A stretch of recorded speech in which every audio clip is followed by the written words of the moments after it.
It was 2 months after I joined Kataklysm in '97. It was with Testament, a sold-out show back in Montreal. I was nervous. I was anxious to start, to begin on the bass with Kataklysm. It was a very intense moment for me. It was a packed venue, so what can you ask more? So this here is a very legendary place in Canada, I would say, not only in Montreal or Quebec. It's a real important place. It's called Foufounes. It's about a 660 capacity venue. They actually bring it to 666, and then they officially say it's sold out. But it's like wherever, it's like the CBGBs of Canada, So everybody saw here. Nirvana played here a long time ago when they first started, and there was 150 people, and then 3-4 months later, they came back playing the auditorium, like the arenas, and doing 30,000 people. So that's how crazy it is. It's a very historical place.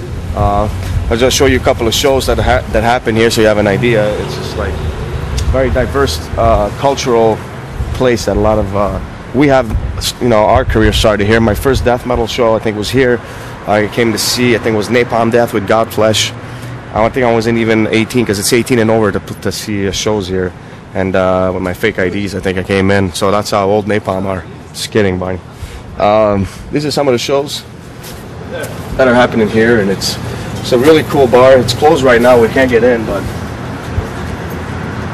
it's a two-story building, and it's got a lot of historical value, and we hope that it's going to be here for a long time. This is Mac's favorite joint.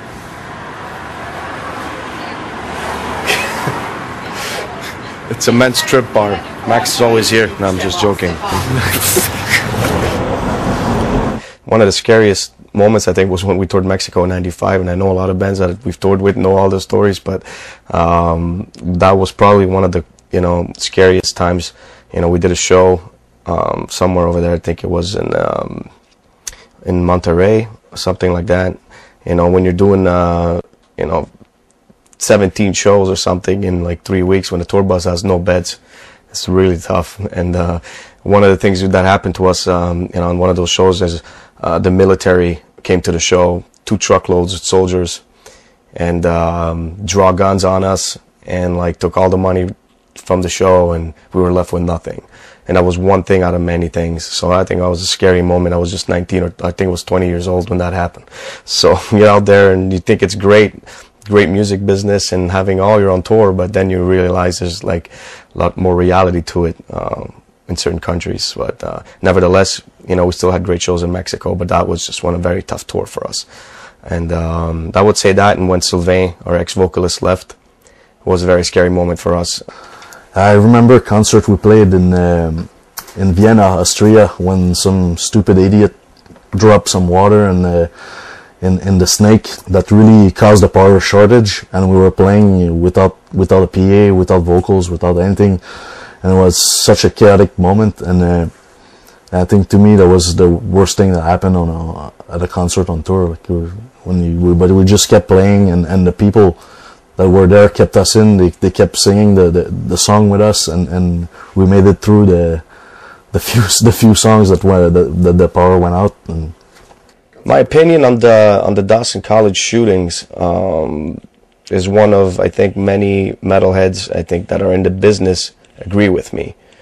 My phone was off the hook in Chicago. I was getting phone calls from all kinds of TV stations in Canada and Montreal asking me to go on TV. But I know it was like in my opinion, it was a setup.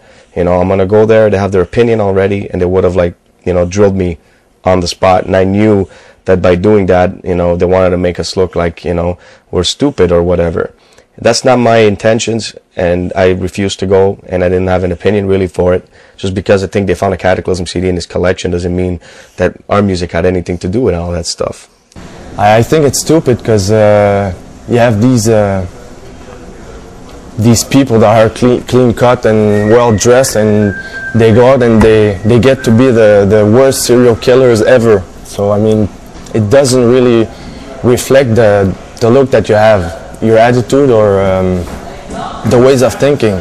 I don't see me or anybody that I know that listened to this for all these years grabbing a shotgun, going to school and killing people, you know. And but then, if you're going to be criticizing a style of music, then you should criticize also all the styles of music that they do it, you know. Then MTV promotes it to young kids with hip hop and rap. In my opinion, has a lot more violence in it, in their lyrics. You know, I got a guy like 50 Cent, just because he got shot 10 times or whatever, is on, like, you know, gets a record deal and promoting to the world that it's cool to be what he does. Oh, I sell drugs, I do this, I shoot people, and that's supposed to be cool. But in metal, they're talking about Satan spitting fire or something, and all of a sudden somebody's going to grab a shotgun and go kill somebody, and that's all our fault. It's like, it makes no sense. It's not fair, and I hope that that changes.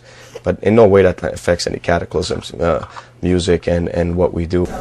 Well, my favorite album, or the one that meant most to me, is Shadows and Dust, because I think that at that point, the industry and people in general, like, they took us more seriously about, like, what we were doing. So I like the creative side of the business. I also like the acoustics, the sound, all the logic behind it. And I think for me, when we started recording our first few albums, and the first time we stepped foot in a recording studio, I was like, I felt home, and that's what I wanted to do in my life. That's by both my passions, playing music and recording music. I don't know if there's really a moment. I think it's more an achievement of what this band's done. You know, we went from opening tours to headlining him in Europe. We've went from a band that nobody wanted to give a chance to now, you know, having a certain demand, and I'm very happy about that. The most important thing in my life would be my son, Angelo. It brings me joy. It makes every day I get up. I look forward to my day just because of him. So I'm like, it's the most important thing in my life. My music is something very important. I didn't think anything could come between me and my music, but if something would ever be, it'd be my son. Where do I see Kataklysm's future?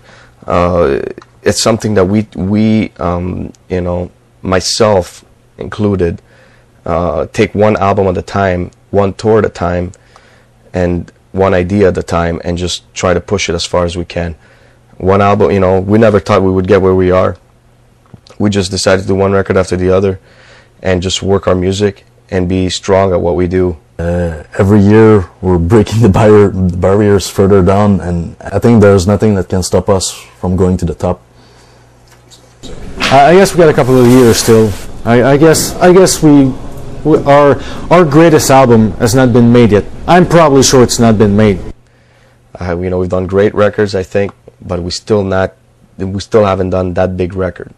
That album that I'm gonna be like, all right, we've accomplished it. You know, maybe the next one, maybe the one after, maybe we'll never do it. You know, but I know one thing's for sure. You know, the way we're going right now, we're on the right path, and I see a bright future ahead of us, and people can expect the best from this band. I see a big future ahead of us, and hopefully our fans will be there with us.